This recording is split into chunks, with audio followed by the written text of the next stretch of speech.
Hello साथियों, कैसे हो आप सभी। मैं विक्रम और आज हम यहाँ से मांसपेशियों से रिलेटिव टॉपिक्स को हम यहाँ से पढ़ने वाले हैं और इससे जुड़ी हुई सभी बातों पर आज हम इस सेशन में चर्चा करने वाले हैं। तो आप मेरे साथ वीडियो के एंड तक सफर करिएगा जिससे कि टॉपिक से रिलेटिव सभी बातें आपके समझ में आ सके। चलिए दोस्तों, टॉपिक को स्टार्ट करते हैं। टॉपिक को स्टार्ट करने से पहले बता दूं आपको दोस्तों, यदि आपने टॉपिक से रिलेटिव पीडीएफ्स को अभी तक प्राप्त नहीं किया है तो टॉपिक से रिलेटिव पीडीएफ्स को भी आप प्राप्त कर सकते हैं। लिंक आपको डिस्क्रिप्शन बॉक्स में मिल जाएगा, वहां से सामान्य विज्ञान के संपूर्ण नोट्सों को आप प्राप्त कर सकते हैं। आप हमारा टेलीग्राम चैनल भी ज्वाइन करें। टेलीग्राम चैनल पर डेली लाइफ में बहुत सी रोजाना क्यूज होती हैं, उन क्यूज को भी आप लगा सकते हैं और लिंक आपको टेलीग्राम का डिस्क्रिप्शन बॉक्स में मिल ही जाएगा, वहां से आप टेलीग्राम चैनल भी ज्वाइन कर सकते हैं। चलिए दोस्तों, टॉपिक की ओर बढ़ते हैं। जैसा कि एक नंबर का जो क्वेश्चन है, हमें एक नंबर के क्वेश्चन की ओर बढ़ना है यहाँ।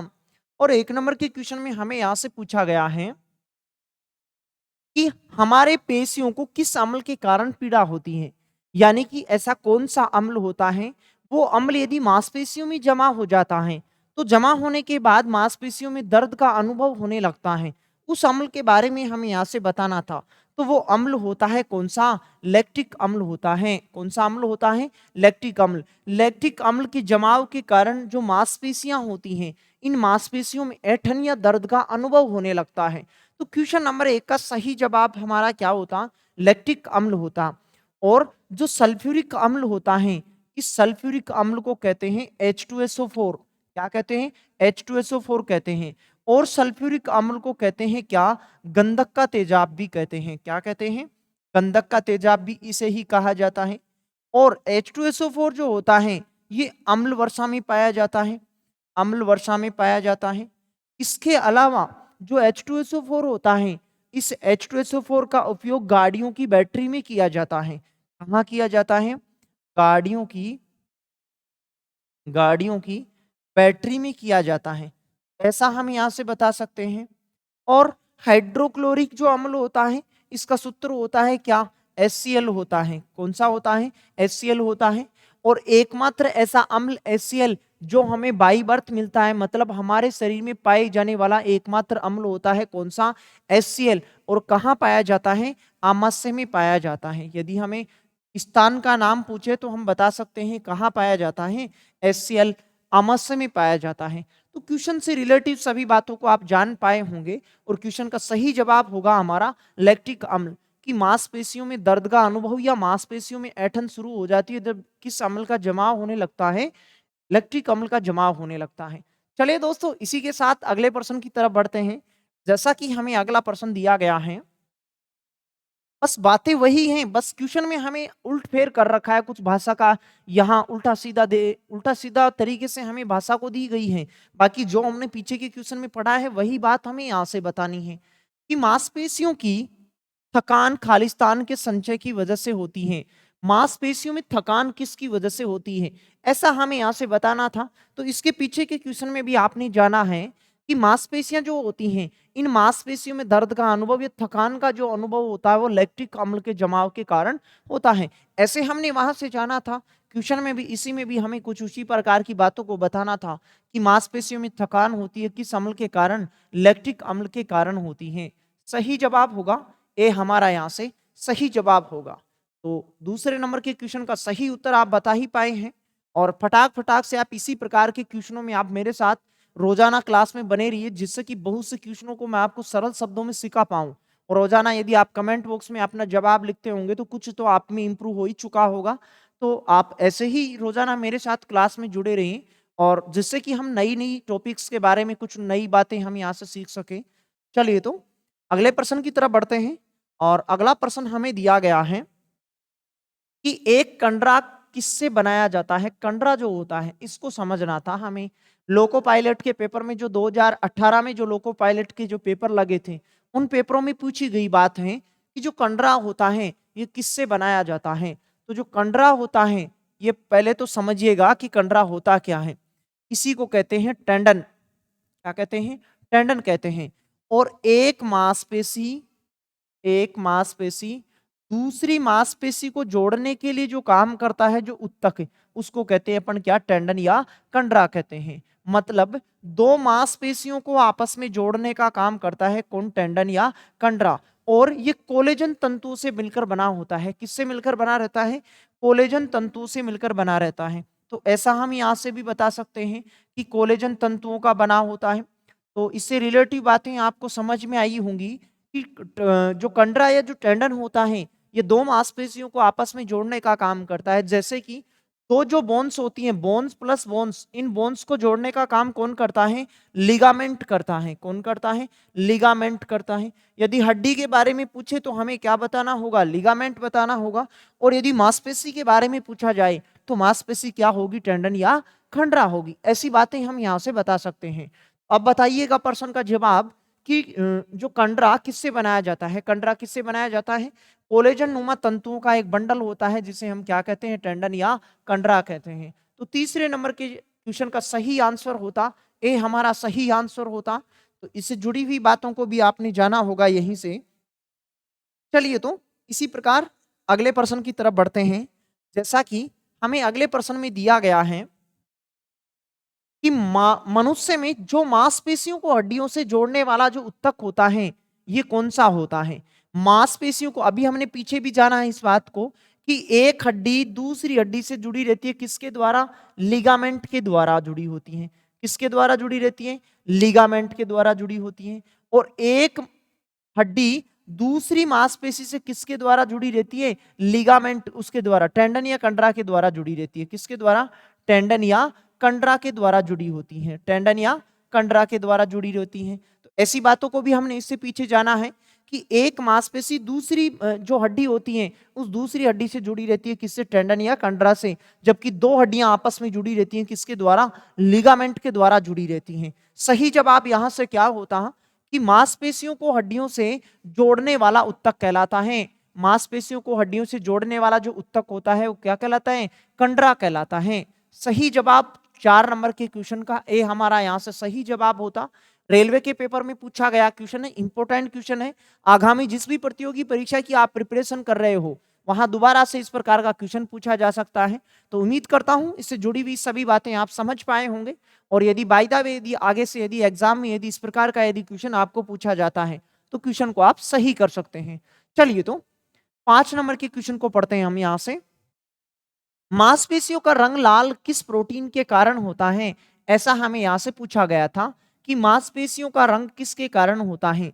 देखो हमारे शरीर में पाई जाने वाली जो मांसपेशियां होती हैं उन मांसपेशियों का रंग दो प्रकार का होता है। कितने प्रकार का होता है, दो। एक तो होती है लाल मांसपेशी, कैसी होती है, लाल पेशी होती है। और जो दूसरी होती है ना वो सफेद पेशी होती है, सफेद मांसपेशी होती है। कहने का मतलब सफेद पेशी होती है। जो लाल जो मांसपेशी होती है, इस लाल मांसपेशी का लाल रंग मायोग्लोबिन प्रोटीन के कारण होता है। जिन मांसपेशियों में मायोग्लोबिन प्रोटीन पाया जाता है उन मांसपेशियों का रंग कैसा होगा, लाल होगा। और जिन मांसपेशियों में मायोग्लोबिन प्रोटीन नहीं पाया जाता है उनका रंग कैसा होगा, सफेद होगा। मतलब इस प्रकार की मांसपेशियों में मायोग्लोबिन प्रोटीन नहीं पाया जाता है, मायोग्लोबिन प्रोटीन नहीं पाया जाता है, नहीं पाया जाता है। जबकि जो लाल जो मांसपेशी होती है इसमें मायोग्लोबिन प्रोटीन पाया जाता है। तो ऐसा हम यहां से बता ही सकते हैं।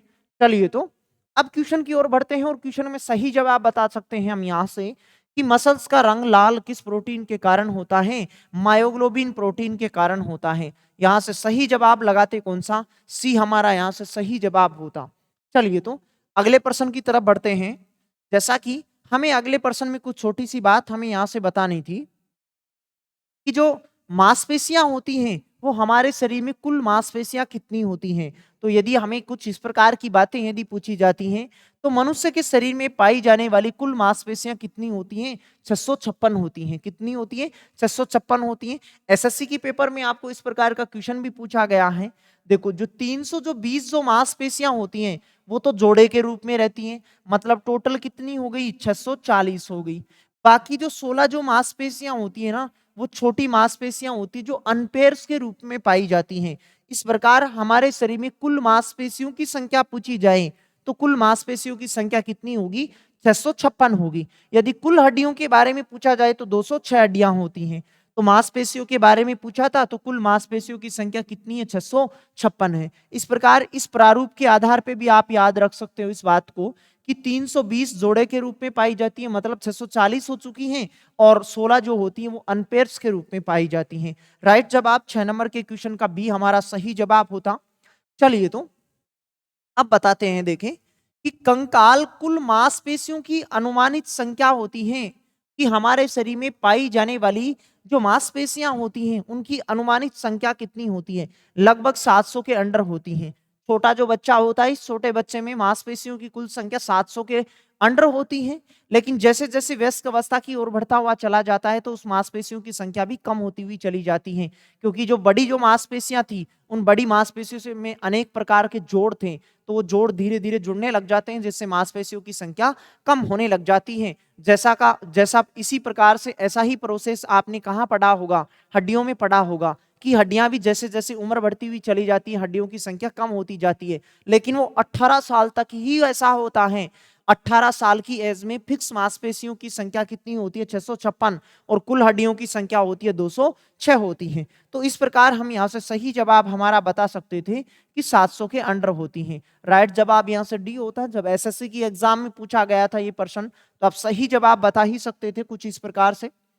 चलिए तो अगले प्रश्न की तरफ बढ़ते हैं। जैसा कि हमें दिया गया है कि किसी पेशी में संकुचनशील प्रोटीन होता है, कि जो मांसपेशियां जो होती हैं इन मांसपेशियों में संकुचनशील प्रोटीन कौन सा होता है उस प्रोटीन के बारे में बताना था हमें। तो दो प्रोटीन होते हैं, एक तो होता है एक्टिन और एक होता है कौन सा? मायोसिन होता है, जो संकुचनशील प्रोटीन होते हैं। तो सही जवाब आप बता ही सकते थे कि एक तो होता है एक्टिन और एक होता है कौन सा? मायोसिन। ये दोनों के दोनों हमारा यहाँ से सही जवाब बनते कि संकुचनशील प्रोटीन होते हैं कौन से? एक्टिन और मायोसिन होते हैं। सही जवाब हमारा यहाँ से ए हमारा सही जवाब होता। और आप एक्टिन और मायोसिन के बारे में जान ही चुके हैं कि एक्टिन और मायोसिन प्रोटीन के प्रकार होते हैं और हमारी मांसपेशियों में संकुचन का काम करते हैं। तो सही जवाब आप बता ही पाए होंगे यहाँ से। चलिए तो इसी प्रकार अगले प्रश्न को पढ़ते हैं। और अगले प्रश्न में पूछा गया है हमें यहाँ से कि मानव शरीर की सबसे मजबूत मांसपेशियां कहाँ पाई जाती हैं? सबसे मजबूत मांसपेशी के बारे में पूछा गया हमें। तो मनुष्य के शरीर में सबसे मजबूत जो मांसपेशी होती हैं वो जबड़े में पाई जाती हैं। कहाँ पाई जाती हैं? जबड़े में पाई जाती हैं। मतलब राइट जवाब होता कौन सा? ए हमारा यहाँ से सही जवाब होगा। ये देख ही पा रहे होगी यूपीपीसीएस एग्जाम में 2008 में इस प्रकार का क्वेश्चन पूछा गया था, तो आप इससे रिलेटिव बातें भी आप जान पाए होंगे कि टोटल मांसपेशियों की संख्या 656 होती है।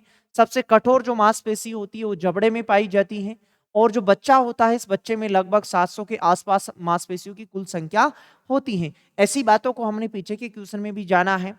चलिए तो इस क्वेश्चन का सही जवाब तो आप बता ही पाए हैं। चलिए तो फटाक फटाक से आप इसी प्रकार कमेंट बॉक्स में प्यारे से उत्तर आप लिखते चलिएगा, जिससे कि मेरे को भी एनर्जी मिलती है और टॉपिक को और इंटरेस्ट से मैं उसको आपके साथ शेयर करने के लिए खड़ा रहता हूं यहाँ। और इसी प्रकार आप रोजाना मेरे साथ क्लास में जुड़े रहिए, और इसी प्रकार हम आगे आने वाले दिनों में भी सभी टॉपिक्स जो बचे हुए हैं उन टॉपिकों को भी हम इसी प्रकार से कवर करने वाले हैं।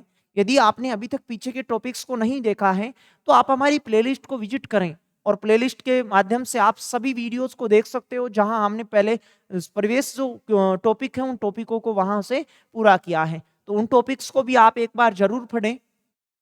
चलिए तो क्वेश्चन में हमें यहाँ दिया गया है कि एक मानव के शरीर में अनैच्छिक मांसपेशियां कहाँ होती हैं?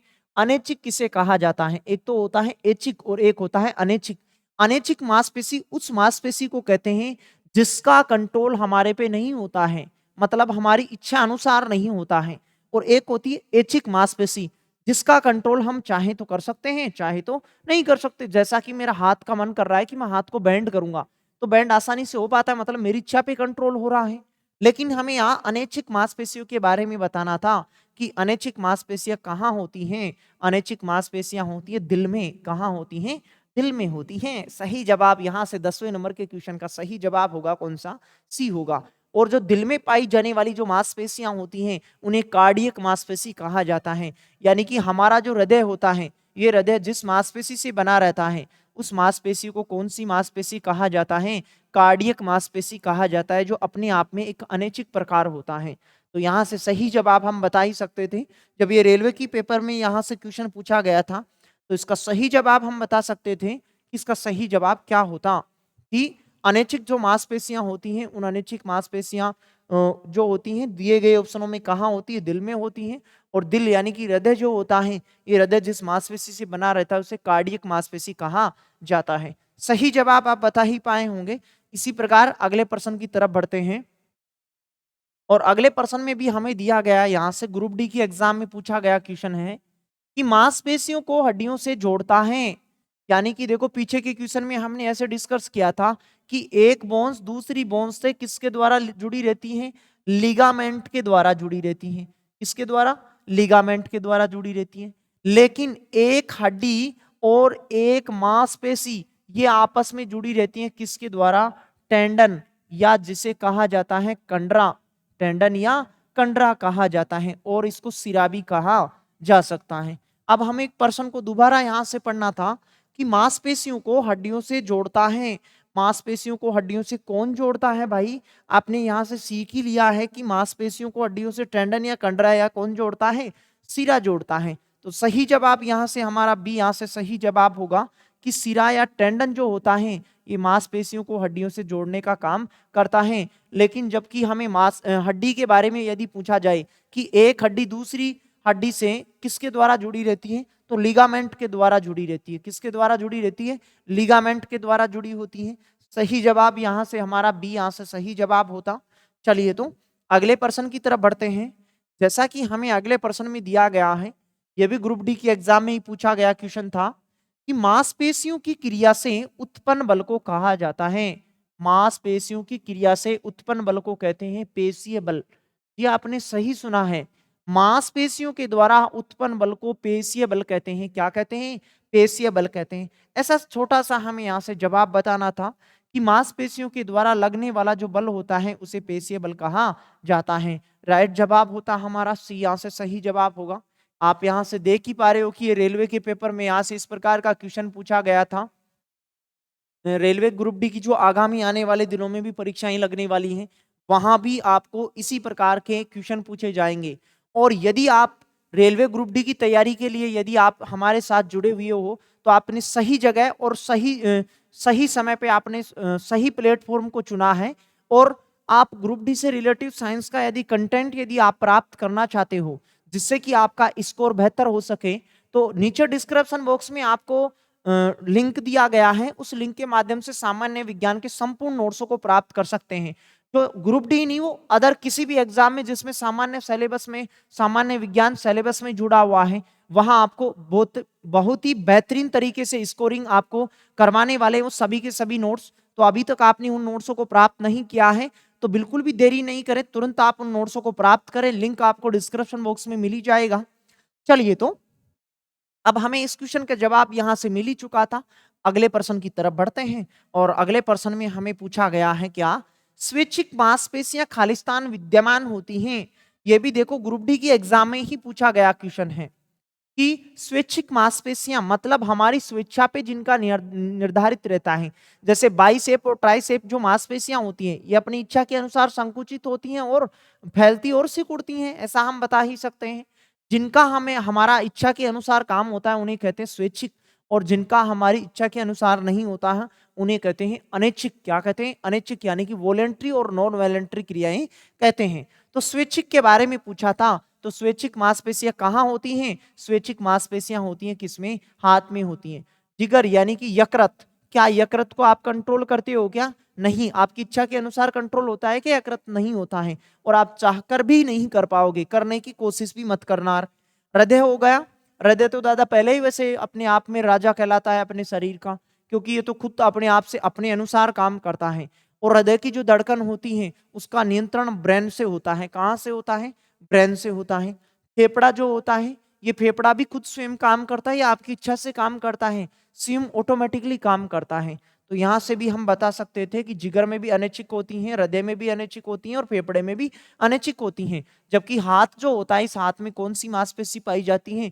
ऐच्छिक मांसपेशी पाई जाती है, यानी कि स्वैच्छिक मांसपेशी भी हम उसे कह सकते हैं। सही जवाब यहाँ से भी हमारा सही जवाब होता। चलिए, तो 14वें नंबर के क्वेश्चन में हमें दिया गया है, देखिए बताइएगा, इससे रिलेटिव बातों को भी हमने पीछे के क्वेश्चन में जाना है कि मायोसिन और एक्टिन क्या होते हैं। ग्रुप डी के एग्जाम में क्वेश्चन भी पूछा गया था, तो हमें यहाँ से बताना था कि एक्टिन और मायोसिन क्या होते हैं। एक्टिन और मायोसिन मांसपेशियों में पाए जाने वाले एक प्रोटीन का प्रकार होता है। किसका प्रकार होता है? प्रोटीन का प्रकार होता है। तो ऐसा हम बता सकते थे कि एक्टिन और जो मायोसिन जो प्रोटीन होते हैं, ये दोनों के दोनों प्रोटीन मांसपेशियों में तो पाए जाते हैं। इसके अलावा इन्हें हम क्या कहते हैं? प्रोटीन कहते हैं। क्या कहते हैं? कि मांसपेशियों में पाए जाने वाले प्रोटीन के प्रकार होते हैं। इसके अलावा मांसपेशियों में एक प्रोटीन और पाया जाता है, जिसे कहते हैं क्या? मायोग्लोबिन प्रोटीन कहते हैं। क्या कहते हैं? मायोग्लोबिन प्रोटीन कहते हैं। और इसी मायोग्लोबिन प्रोटीन के कारण हमारी जो मांसपेशियां होती हैं, इन मांसपेशियों का रंग कैसा होता है? लाल रंग की होती हैं। जो मांसपेशियां होती हैं, ये मांसपेशियां लाल रंग की होती हैं। किस प्रोटीन के कारण? मायोग्लोबिन प्रोटीन के कारण। लेकिन हीमोग्लोबिन का नाम भी आपने सुना होगा पहले। हीमोग्लोबिन भी एक प्रोटीन का प्रकार ही होता है। हीमोग्लोबिन भी एक किसका प्रकार होता है? प्रोटीन का ही प्रकार होता है, जो हमारे ब्लड में पाया जाता है।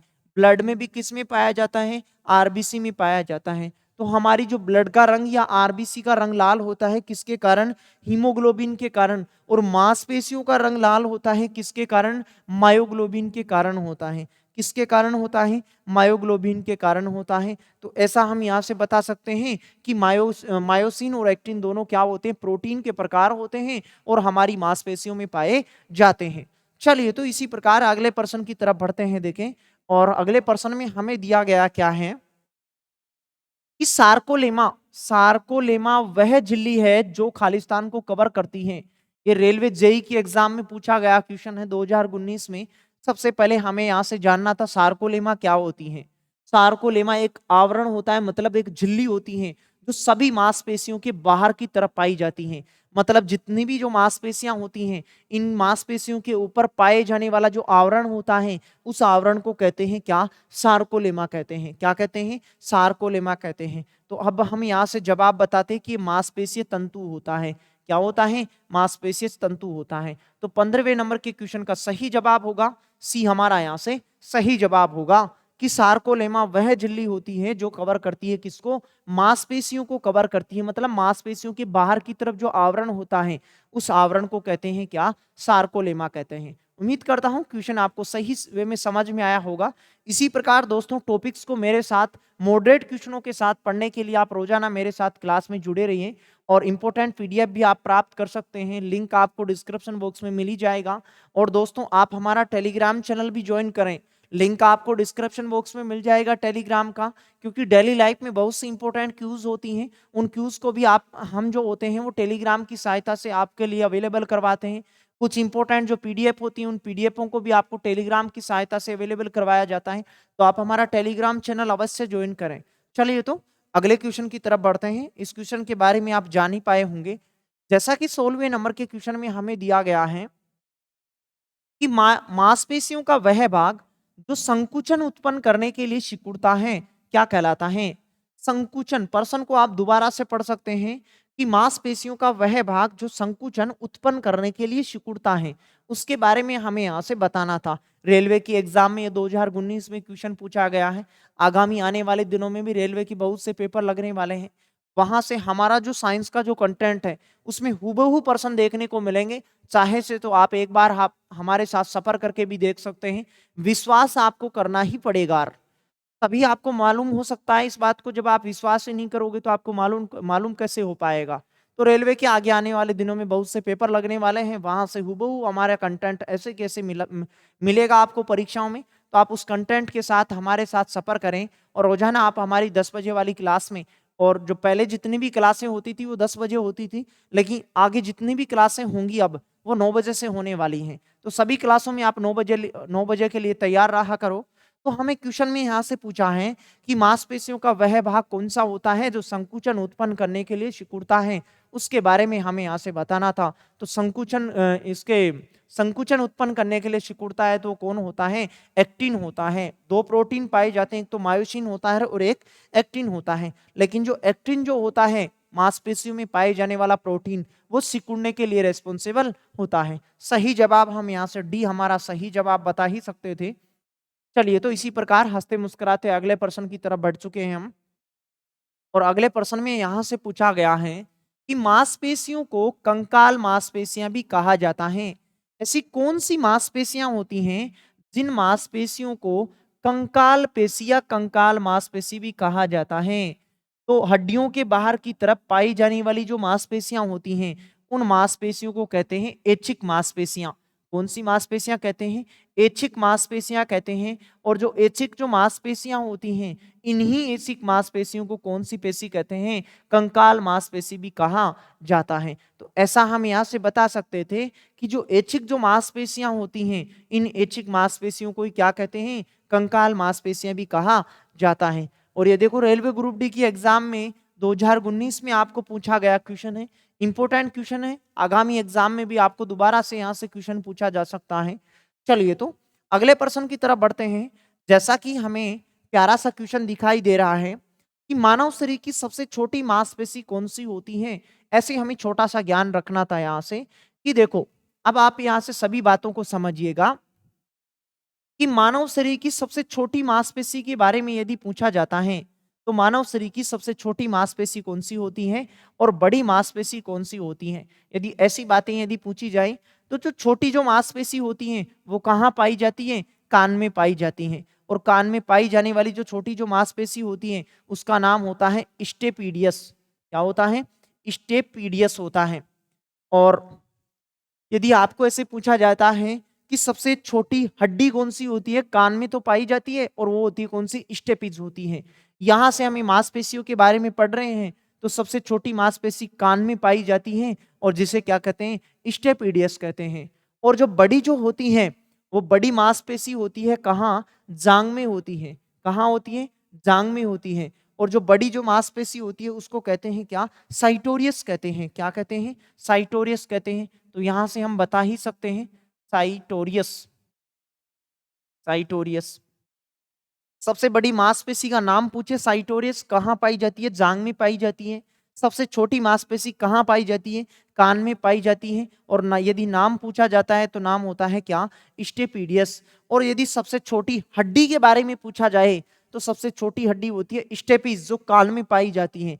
और सबसे बड़ी जो हड्डी होती है वो फीमर होती है, जो कहाँ पाई जाती है? जांग में पाई जाती है। इससे पीछे का जो टॉपिक था उसमें हम कंकाल तंत्र को पढ़े थे। यदि आप मेरे साथ क्लास में बने रहे होंगे तो ऐसी बातों को आपने जाना होगा। और यदि आप नए हैं तो आप हमारे प्लेलिस्ट को विजिट करके पीछे के टॉपिक्स जितने भी हमने पढ़े हैं उन सभी टॉपिक्स को भी आप देखें, जिससे कि आपको रिलेटिव सभी बातें हैं वो समझ में आ सके। चलिए, तो इस प्रश्न का उत्तर बताते अब हम कि मानव शरीर की सबसे छोटी मांसपेशी कौन सी होती है? कौन सी होती है? स्टेपीडियस होती है, ऐसा हम यहाँ से बता सकते थे। तो सही जवाब हमारा यहाँ से कौन सा होता? बी हमारा यहाँ से सही जवाब होगा। उम्मीद करता हूं टॉपिक आपको बहुत अच्छे वे में समझ में आ रहा होगा। आप इसी प्रकार अपना सही जवाब कमेंट बॉक्स में लिखते रहें। चलिए, तो अगला खूबसूरत सा प्रश्न दिखाता हूं आपको कि अगले प्रश्न में हमें यहां से दिया गया है कि मांसपेशियां शरीर के सभी में रक्त पंप करके पहुंचाने में हृदय की सहायता करती हैं, जिसमें लयबद्ध संकुचन व विश्राम की आवश्यकता होती है। मतलब प्रश्न में हमें ऐसे दिया गया है कि हमारे सभी जो हिस्से होते हैं शरीर के, इन सभी हिस्सों में जो ब्लड होता है, ब्लड पहुंचाया जाता है। और ब्लड को कौन पहुंचाता है? हार्ट पहुंचाता है। इस हार्ट में पाई जाने वाली मांसपेशी कौन सी होती है? ऐसा हमें यहाँ से इस ब्रैकेट में लिखना था कि ऐसी मांसपेशी होती है जो शरीर के सभी हिस्सों में ब्लड को पहुंचाने का लिए कारगर होती है। तो मांसपेशी होती है कौन सी? कार्डियक मांसपेशी। हमारा हृदय जिस मांसपेशी से बना रहता है उस मांसपेशी को कार्डियक मांसपेशी कहते हैं। क्या कहते हैं? कार्डियक मांसपेशी कहते हैं। ठीक है ना? तो आपने समझा होगा यहाँ से कि मनुष्य का हृदय जिस मांसपेशी से बना रहता है उस मांसपेशी को कहते हैं क्या? कार्डियक मांसपेशी कहते हैं, जो ताउमर बगैर थके हुए काम करती है। तो उम्मीद करता हूं जान पाए होंगे आप इस बात को।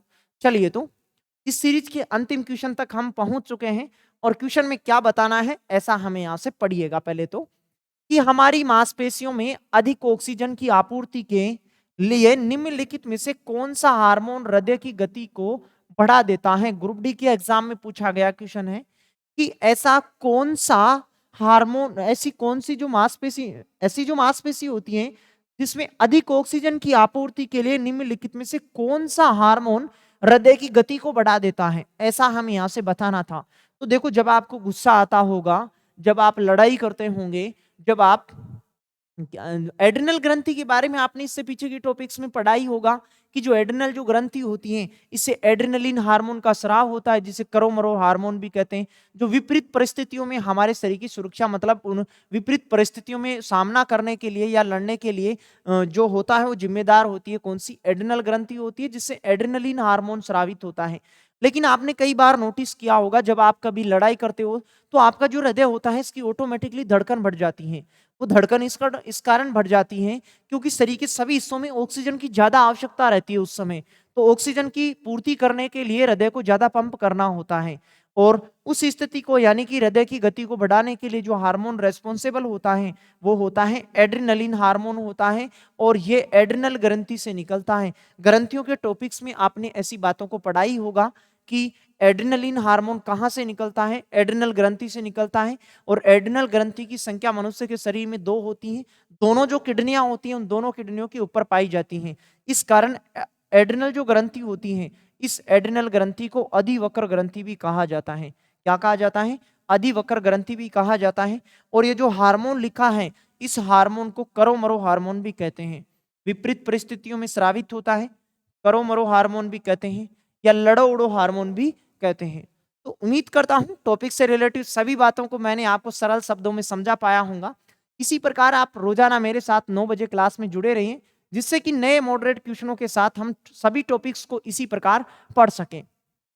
और बहुत जल्दी आपके लिए थ्योरी क्लास के लिए भी कुछ ना कुछ अनाउंसमेंट होने वाला है कि इसी जैसे कि हमने इधर यहाँ एमसीक्यू का बैच यहाँ से स्टार्ट किया है, उसी प्रकार आपके लिए बहुत जल्दी ही आपको खुशखबरी दे दी जाएगी कि हमने जो थ्योरी का जो बैच शुरू किया है, उस थ्योरी के बैच से रिलेटिव जो बातें हैं वो बातें भी आपको बहुत जल्द ही बता दी जाएंगी।